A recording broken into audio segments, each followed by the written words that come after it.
Good evening mga idol natin diyan ng followers. So yun, para to na video natin sa mga 5'9", sa mga security officer.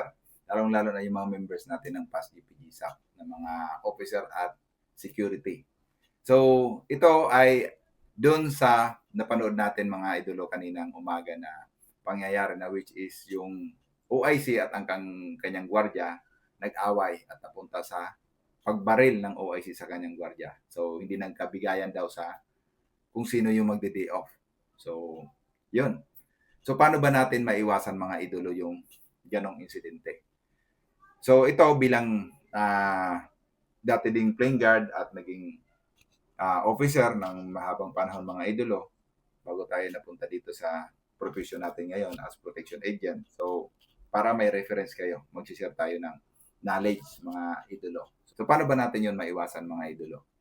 So, unang-una mga idolo, ang katahimikan mga idolo, ang ganda ng flow ng operation, magsisimula yan sa officer, sa leader talaga, hindi sa mga gwardya. Ang gwardya ay nakarely lang yan sa nakikita nilang pag-manage sa kanila ng kanilang leader.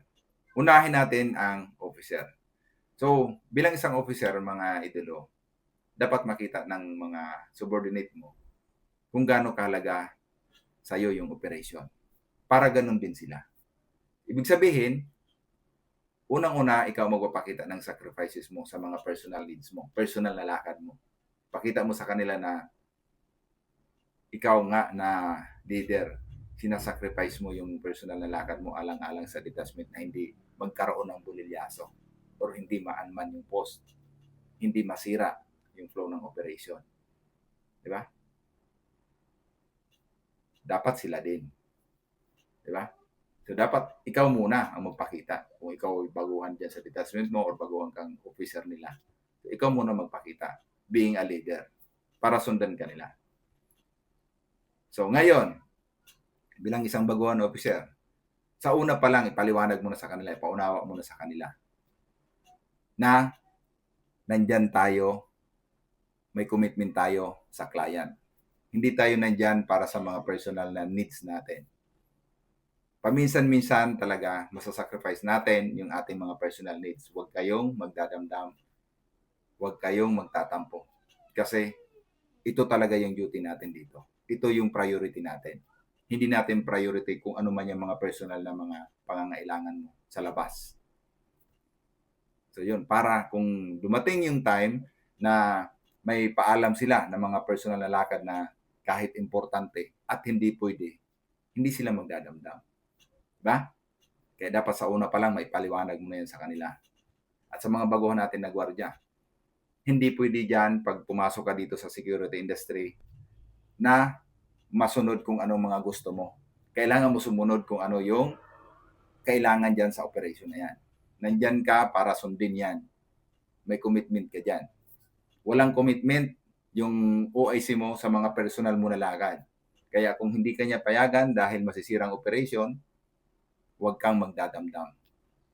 Bilang isang playing guard, dapat tanggap mo yun. Kasi nangangailangan ka ng trabaho. Kailangan sundin mo kung ano yung alituntunin o panuntunan dyan sa trabaho. Kung ano ang gusto mangyari ng officer mo para maging maganda yung operation. So pag nag-request siya ng kanyang personal na lakad na sabihin natin importante naman at mapagbigyan mo siya dahil pwede naman, nagawa naman ng paraan o magagawa naman ng paraan, make sure na mapaikit mo yan. Lahat sila mapagbigyan mo. So, kung siya ay napagbigyan mo, susunod ito naman, kung siya magre-request ng personal niya na lakad, magawan mo din ng paraan yung iba. So, dapat pantay-pantay. Hindi tayo dun lang sa kaibigan natin sa detachment or dun lang sa bata natin. So, yan ang magiging butas natin being a leader sa detachment. Diyan nagkaroon ng pag-aaway. Bakit siya?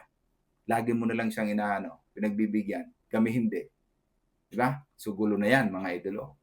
So, para maiwasan yan, so iwasan natin yun na may kilikilingan tayo, may pinapaboran tayo. Dapat pantay-pantay yung paghawak natin sa kanila. Pwede mo sila maging kaibigan, pero may limitation. Di ba? Kasi may mga tao tayo, may mga subordinate tayo na hindi naman palalapit-lapit sa kanilang officer or hindi pala kaibigan or nagbibigay siya ng boundary. Yung iba trabaho-trabaho lang. So hindi mo yun makaka-close ng gano'n. Katulad ng iba na mga sabi nila sip-sip. May mga sip-sip talaga kasi gusto mapagaan ang kanilang trabaho. Dapat pantay-pantay para walang butas sa atin mga idolo. So hindi ako perfect mga idolo ha. Sinishare ko sa inyo yung aking experience mga idolo. Pero sinabi ko nga sa inyo, hindi ako nakaranas na inaway ako ng aking mga security. Kahit napakarami nila mga idolo. So, professional tayo sa ating trabaho. Hindi iba-ibang attitude, pero hindi yun para makaapekto sa pakikitungo ko sa kanila. Hindi yun makakaapekto sa akin sa tingin ko sa kanila, mga idolo. So, kasi wala naman talaga mga perfectong tao, mga idolo. So, iunawain ko lang yan sila, intindi ko lang sila basta paunawa mo sa kanila na gawin lang yun nila yung trabaho. Hindi mo sinasabi na sobrang galingan nila. Gawin mo lang kung ano yung trabaho mo. So, tapos. Yeah. Wala na ako doon pakialam kung ano man yung mga personal na attitude nila. Kung ano man sila. Yeah. Hindi ako nakatingin doon mga idolo. Gusto ko lang maging maayos ang trabaho. Hindi malikot ang kamay. So, gawin mo lang kung anong kakaya mong gawin. Kasi kaya ko naman yung punan kung halimbawa talagang magkabulyaso dahil mahina ka sa trabaho. Basta nakita ko na ginawa mo naman yung abot ng makakaya mo. Pero sa realidad mga idolo, pag matigas talaga yung security, so madali lang kumuha ng kapalit. Di tayo nandyan para sa ating mga personal needs. Nandyan tayo sa needs sa atin ng client, sa commitment natin sa client. Dahil tayo ang representative ng ating agency.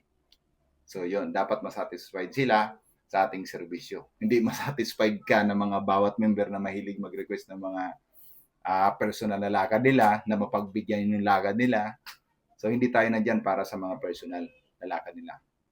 Being a leader, nandyan tayo, priority natin yung operation na maging maganda, hindi magkaroon ng bulilyaso.